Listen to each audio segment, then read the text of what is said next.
Have you ever thought about how, like, even the simplest things we do Uh-huh. can reveal these amazing patterns? It's like Totally. there's like a hidden order to the world if we just know where to look. Absolutely. I'm so excited for our deep dive today. Me too. We are going to be looking at Zipf's law. Yes. Now, Zipf's law. before you start thinking about zippers, Right.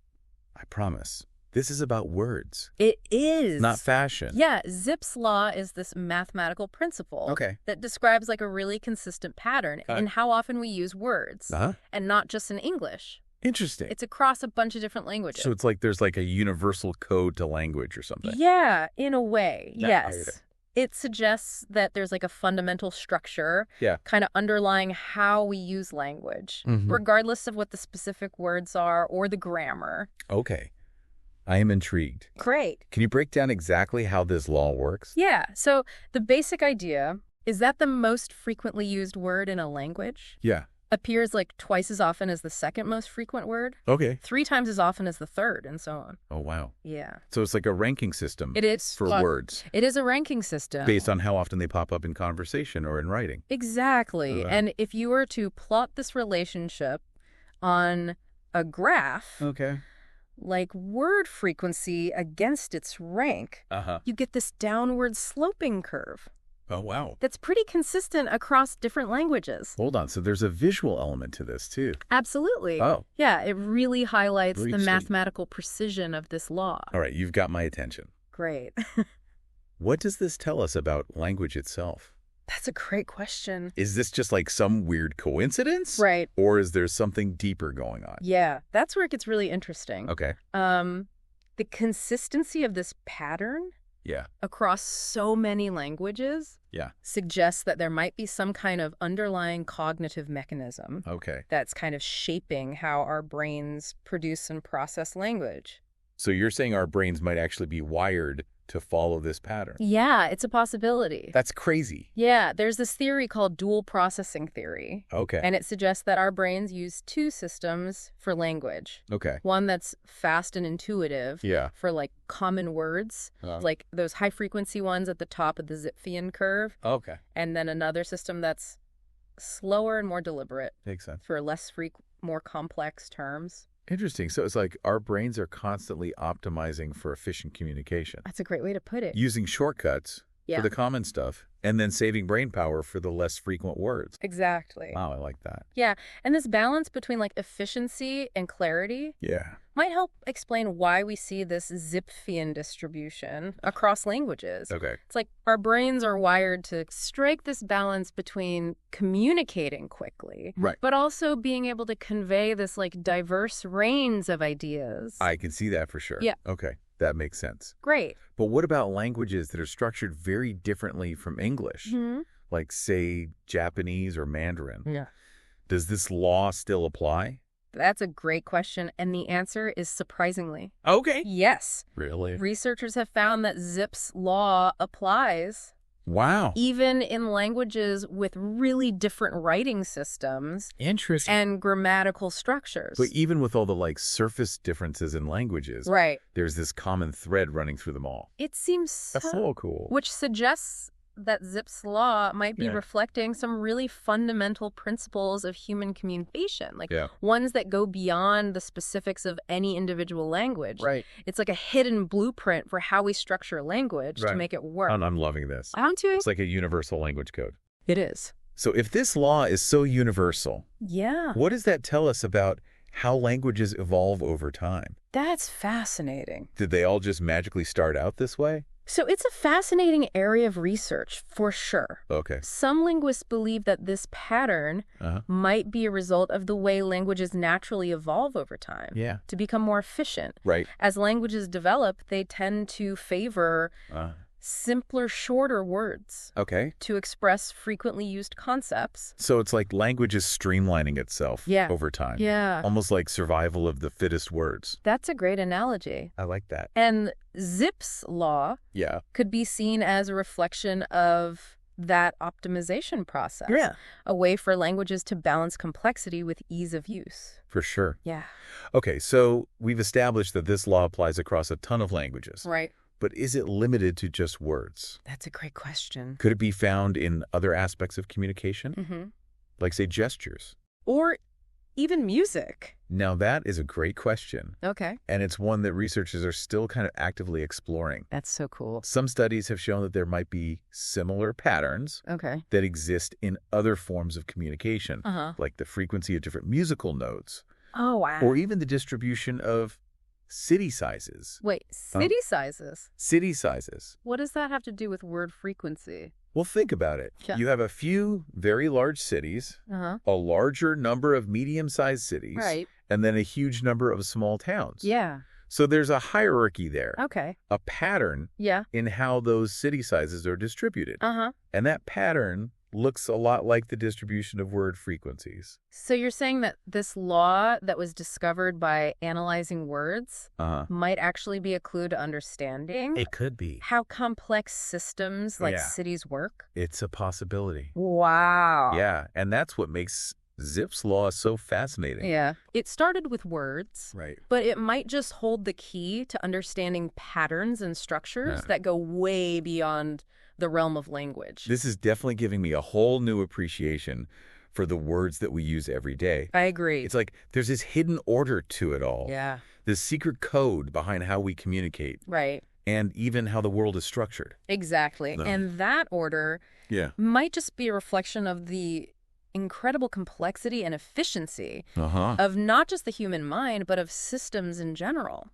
I'm definitely going to be paying more attention to the words I use That's great. and the patterns around me now. I love that. This is so cool. It is really cool. Okay, I'm ready to go even deeper into this rabbit hole. Let's do it. Can you give me some specific examples Yeah, of how Zipf's law actually plays out in different languages? absolutely. Let's see this law in action. Let's see it. Okay, so we've talked about what Zipf's law is Right. and how it works, Yeah. but now I'm really curious. Why does this even matter? Yeah. What makes this mathematical pattern in words so important? That's the key question, isn't it? Right, You see, Zipf's law isn't just like a cool linguistic quirk. right. It actually has some pretty big implications Right. for how we understand language, Uh-huh. and maybe even how we understand complex systems in general. All right, you've got my attention. Give me the big picture. Okay. Why should we care about this Zipfian code?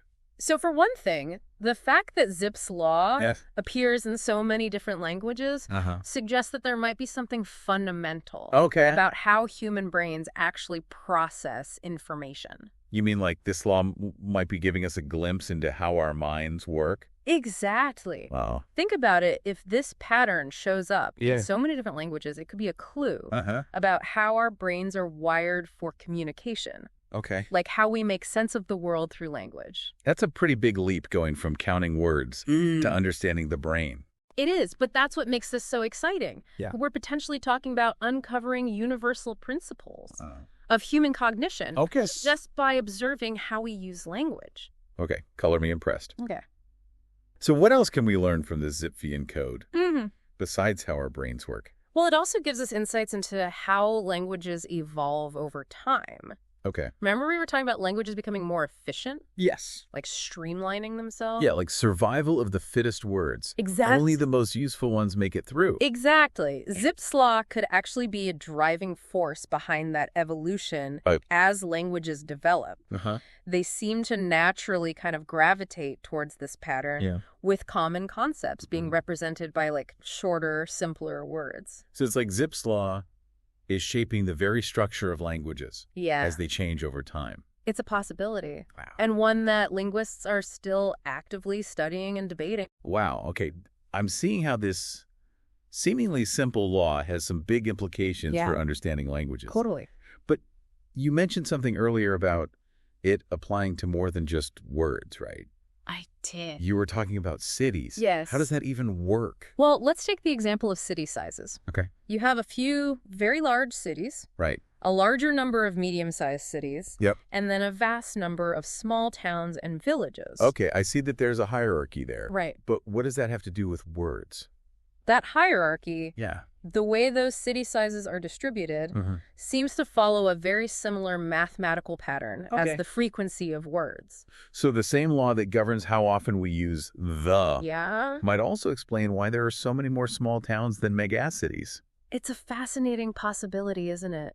It really is. And it gets even more interesting when you consider that some studies have found evidence of Zipf's law in things like the distribution of stars and galaxies. What? And the frequency of different musical notes. Wait, stars and music too? It seems that way. This law is popping up everywhere. It really does seem that way. That's crazy. And that's what makes it so compelling. Yeah. The idea that there might be some underlying principle of organization that governs how complex systems, from language to cities to even the cosmos, structure themselves. Okay. You officially have my mind blown. Go ahead. This is so much bigger than I imagined. I know, right? When we start talking about word frequencies, it is pretty amazing. It really makes you wonder what other hidden patterns are out there just waiting to be discovered. Absolutely. Like what other seemingly simple observations could unlock deeper truths about the world? It feels like we've only scratched the surface here. We probably have. That's the beauty of scientific inquiry. Yeah. It's a process of constant discovery. Right. Always pushing the boundaries of what we know. Okay, let's bring it back down to earth for a second. If Zipf's law is this powerful tool for understanding complex systems, what are some practical ways we can actually use it? Right. Does it have real-world applications? That's a great question. Yeah. And the answer is yes. There are quite a few practical applications for Zipf's law in various fields. Okay, so we've explored like the wonders of Zipf's law, its potential to unlock insights about language and the brain, and even like complex systems like cities. Absolutely. But like any good theory, I'm guessing there are some limitations, right? Yeah. Like there must be situations where it doesn't quite hold up. You're absolutely right. Okay. While Zipf's law is remarkably consistent, it's not a perfect law. Right. There are definitely some challenges and exceptions that researchers are still grappling with. Right. I was hoping you'd say that. Tell me, what are some of the things that make this seemingly universal law a little less universal? Well, one of the main criticisms is that, Zipf's law might be too simplistic to fully explain all the complexities of language. Yeah, I can see that language is so nuanced and dynamic. Constantly evolving, influenced by all sorts of like cultural and social factors. Absolutely. So trying to reduce all of that to a simple mathematical formula might miss some of the finer points. Yeah, language is this like incredibly rich and messy tapestry of human expression. Right. So trying to fit it neatly into a mathematical box might overlook some of its inherent complexity. Okay, so it's not a perfect fit for every situation. Right. Are there any specific examples where Zipf's law doesn't quite hold up? There are. So, for instance, in specialized domains, like scientific writing or legal documents, the word frequency distribution might look quite different from what Zipf's law would predict. That's because those fields use a lot of specific jargon and technical terms. That wouldn't show up as frequently in everyday language. Yeah, that makes sense. If you're writing about quantum physics, you're probably not going to be using the quite as often as quantum entanglement. Exactly. Right. And even within the same language, different genres of writing can have different Zipfian curves. Oh, interesting. So think about the difference between like a poem and a news article, for example. Definitely poems are often more playful with language. Yeah. Using a wider variety of words and expressions. Right. While news articles tend to be more straightforward and concise. Exactly. Yeah. So while Zipf's law provides a useful general framework for understanding word frequency, it's important to remember that it's not like a hard and fast rule. That applies universally in every single context. So it's more like a guiding principle. Exactly. A starting point for understanding language, but not the whole story. Exactly. And that's why researchers are continuing to like study and refine Zipf's law, trying to account for the exceptions, understand where it works and where it doesn't, and figure out what it all means for our understanding of language and how it evolves. It's like we have this intriguing piece of the puzzle, but there's still some missing pieces that we need to find to complete the picture. That's a great analogy. That's right. And the search for those missing pieces is what makes this field so fascinating. I agree. There's still so much we don't know about how language works and how our brains like create and process it. Well, this deep dive has been a wild ride. It has. We started with word frequencies and ended up talking about everything. I know. From the structure of cities to the distribution of stars. Yeah. It's amazing how something so seemingly simple can lead to such profound questions. It really is. It's a reminder that even in the most everyday things, there's often this hidden depth and complexity waiting to be uncovered. I feel like we've just scratched the surface of this topic. Yeah, me too. And I'm already eager to learn more. And that's the beauty of it. There's always more to explore. Yeah. Always more to learn. Okay, before we wrap things up, I want to leave our listeners with something to ponder. Okay. If Zipf's law can predict word frequencies, city sizes, and even star distribution, what other complex systems might it apply to? Right. Could it help us understand things like social networks, economic trends, or even like the spread of ideas? That's a fantastic question, and I think it's one that each listener can take with them and explore further. I agree. The beauty of Zipf's law is that it encourages us to look for patterns and connections in the world around us. Right. To see the familiar with fresh eyes and ask new questions. I love that. So the next time you're reading a book, listening to music, or even just observing the patterns of life in your city, remember Zipf's law. Absolutely. It's a reminder that even in the seemingly random, there might be a hidden order waiting to be discovered. Who knows? You might just be the one to uncover the next big secret. I love that. Hidden in plain sight. That's all the time we have for today's deep dive. Thank you for joining us. Yes, thank you. On this fascinating exploration of Zipf's law. It was a pleasure. Until next time, keep those brains buzzing and happy pattern hunting. Happy pattern hunting.